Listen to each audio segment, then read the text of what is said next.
परिदर्शीमध्ये आपत्ती प्रकाश किरणाची दिशा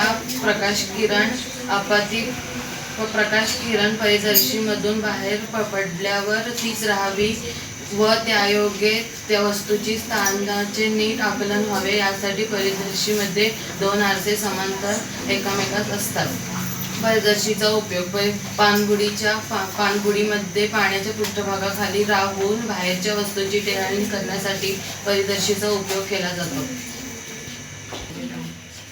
परिदर्शीचा उपयोग पाणबुडीमध्ये पाण्याखाली राहून बाहेरच्या वस्तूचे टेहळणी करण्यासाठी परिदर्शीचा उपयोग होतो.